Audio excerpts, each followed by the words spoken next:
afternoon. My name is Cleary. I'm in a class called Independent Study Mentorship here at Clear Falls High School. My current mentor is Officer Salinas, and my teacher is Robin Hope. Right here, I have an outline, kind of just what I'm going to go over for my presentation.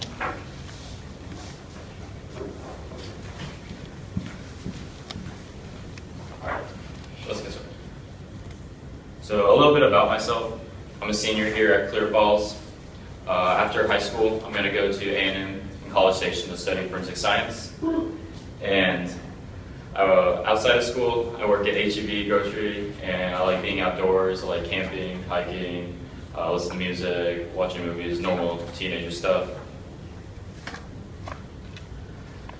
Before this semester, I worked with a Houston police officer by the name of Carlos Cantu, and he works in the Fugitive Investigation Department, where they go door to door executing warrants for the city.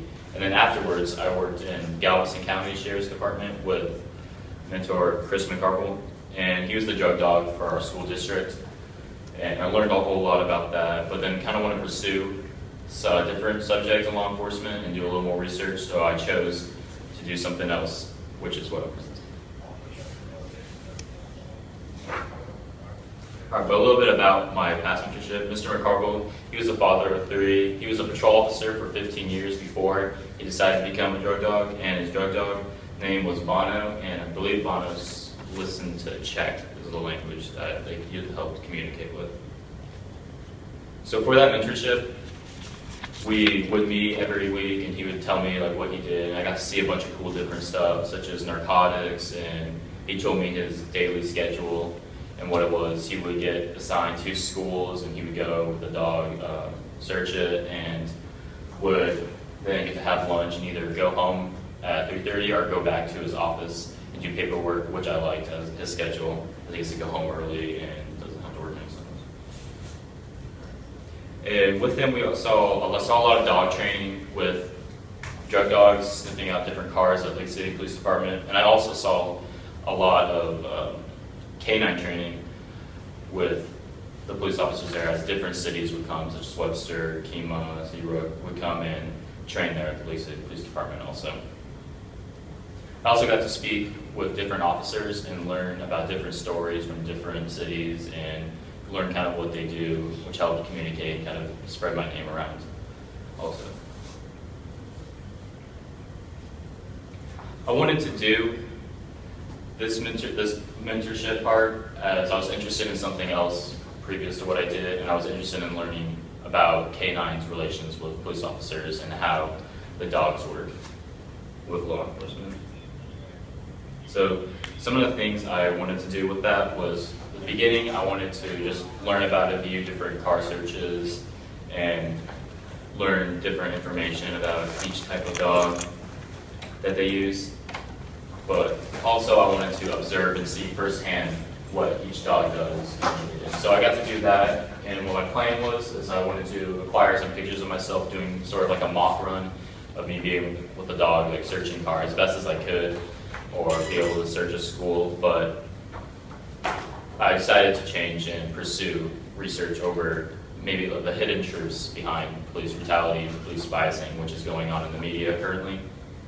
And so some of the goals that I set up for this was I wanted to conduct internet research first before I did anything else about a little bit of truth behind that and what was really going on, as this is a very important and big aspect in the media and social media today and on the news. And then once I did that, I wanted to go and actually conduct first-hand interviews with officers and past officers from different counties, learn about their job and their time in law enforcement, and ask them questions about these so I knew what actually was going on from their point of view. And then after this, I wanted to take all these interviews and all my information and combine it into one research presentation, which I'm displaying right now. So currently, there's a lot of hatred for police in social media, news, sometimes in person. Unfortunately, it's not the most pleasant thing to see. And here on my website, I have a website talking about all that, and I have just on here is my intro page with a couple of different pages. There's a little biography about me. It talks about where I want to go to school, why I'm interested in this, what I like to do outside of school. Then I had a bunch of different photos set up on my website from my past internship at HPD, then at Galveston, and then when I did my interviews. Also, I had a research portion of it where I posted a couple of just sample questions from the different interviews that I did, that just not too much about this presentation, as I'll discuss that, but just sample questions in case anyone was interested about the lives of these officers I interviewed. I also put links to different articles or movies and even social media that I thought was interesting to help defend police officers in the 21st century. So, for my interviews, I met with Chief Michael Cram of Lee City Police Department, and I got to learn a lot about his job and what he does, and I asked the same questions to the 3 different officers that I interviewed, just so I could make comparisons between all of their answers, and asked a couple of sample questions first, but then once I got into the good stuff that I really wanted to know, I asked what was their public, what did they think the public's interpretation of police brutality and biasing was. And he says, although it does exist in social media, he believes that it's misportraying police, and that they actually do get a lot of support in person with people complimenting them and thanking them for what they do, and a lot of adults on Facebook telling them how great of a job they are. And then I asked him if police brutality and police biasing exists, and if so, how to handle it. And he said, yes, it does exist, and officers will be punished. And the best way to prevent it was they have a strict hiring process with Lee City Police Department, and 3 out of 100 people, he said, may get past the months of training and the background checks, and once they come onto the job, which I thought was really great as to help filter out officers that may not be as qualified for the job. I then asked what's the procedures for firing their weapon, as that's the big thing with the media, saying that a suspect was shot too many times by too many officers and people thought it was unjust. But he said that firing a weapon is only appropriate when deadly force is required to save your life, the officer's life, or someone else's. And handling a fleeing suspect, as that's another big thing in media today, was best to do is not fire unless they appear to cause harm and are being unresponsive as they may have a weapon in their hands and are running towards a crowd of people. And then I also interviewed Josette Brito, the lieutenant from Galveston County, and she told me that social media is the problem with police biasing, the supposed police biasing, brutality, and that not knowing the entire facts of the scene, as a lot of video clips are seen and people will spread them around saying that this is what happened, here's video proof, but with these scenes you don't see the entire video, you only see what the camera reporter's person was able to capture at that moment. And a lot of times the victim only wants to tell what they believe happened and their part of the scene so that they do not look bad, and they may not include what started the feud and dispute between themselves and the officer. She says that police biasing and brutality does exist, but officers can be suspended or even terminated for it when it does occur. And she said that she thought the best way to prevent it was various training exercises. And then the only time you should fire your weapon is when you're saving someone else's life or your own. And handling a fleeing suspect was the same thing. Do not fire unless the suspect is moving towards a crowd of people with a weapon and it may seem like a possible threat, but also be careful as it could hurt other victims around and put them in danger. But when you don't fire your weapon at a suspect, she said the best thing to do is chase them and use a taser if close enough, and do not shoot unless it's a possible threat. And then for my last interview, I interviewed former Sheriff in Chief for Galveston Police Department and Galveston County Sheriff Department, Freddie Port. And it was interesting learning his perspective of it, as he's been in law enforcement since, I believe, 1967 or 69, he said. And he thought that what the people see today versus what officers sees are 2 different things for handling police brutality and biasing, such as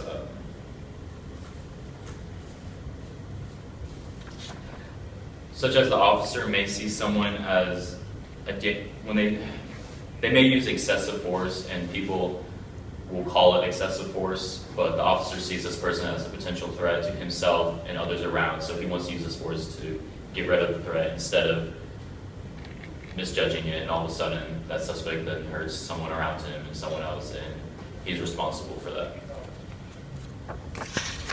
So I asked him if it does exist, and if so, how should he handle it. He says it exists, but the best way to prevent it was public communication and creating these relationships with the people, which I thought was a really important idea. As people know you in this area, even if you don't live there, they start to know you, and you become a familiar face in case they become in trouble and they need someone to call. They can depend on you as a police officer.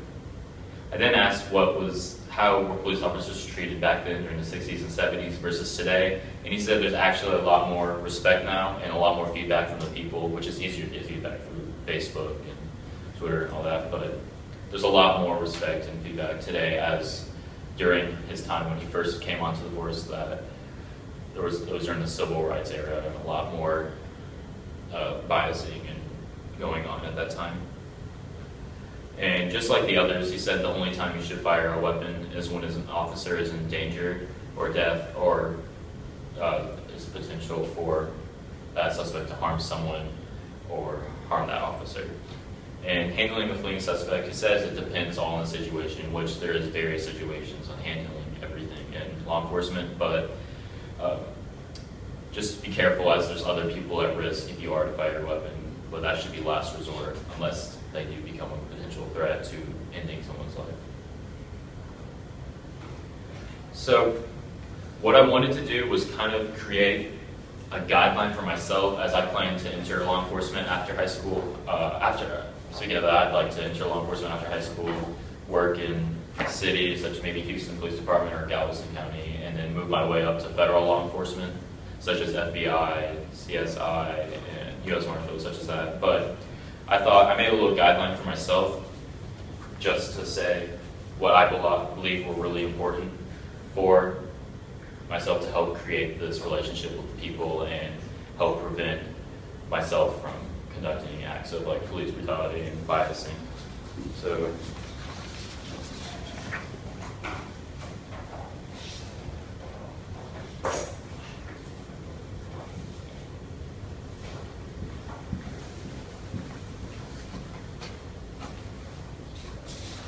with these, I thought that one of the most important things was public communication, that for the guideline that I would like to follow, that Freddie Ford discussed with me, just help ensure friendly communication with everyone, become a familiar face, greeting people, just being friendly all in general as people start to like you, and then other officers may follow as you do, and also end up doing that. Also, I want to keep an open mind and try and stay unbiased, as even though at times I try not to, stereotypes do happen, and I'd like to not let first impressions affect my judgment towards people based on where they're from or what they look like.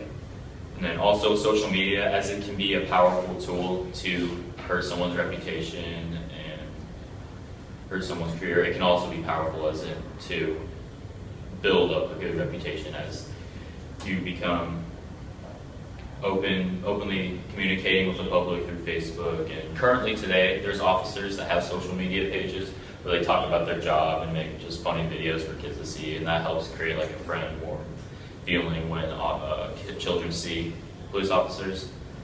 And then also I thought like having maybe monthly seminars would be a great idea for myself. Just let the people in my city that I work in know about what I do, what we do as cities police, and maybe hear out complaints and suggestions from people, as that's the best feedback, is your people here that you work for.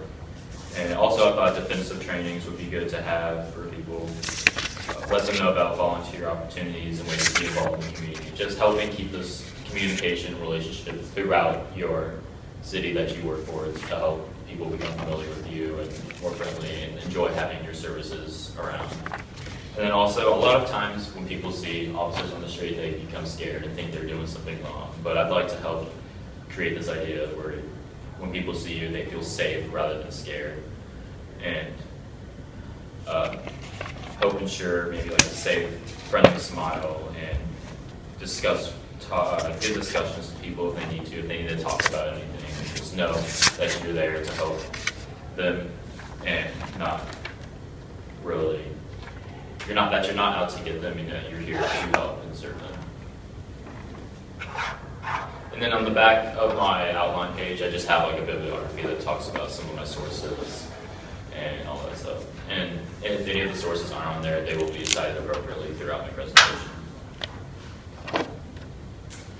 Wanted to thank my teacher, Robin Holt, for my presentation, all my evaluators for coming, my mentor, Officer Salinas, and do you guys have any questions?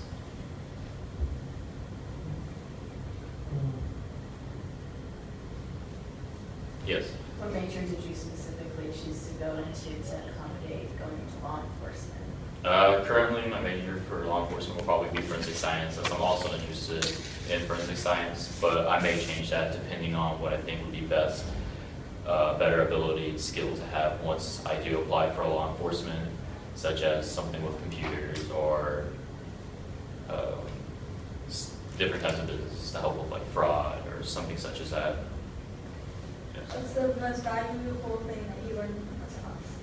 Most valuable thing I learned from this class? Let's see. Our most valuable thing I learned from a mentorship was that public communication relationship you have with the people, and just openly speaking. When you see people having that friendly face and smile, and just keeping a good, warm feeling when you see others on the street, as in they'll be more familiar with you, more happier to see you out on the street and not be scared of you.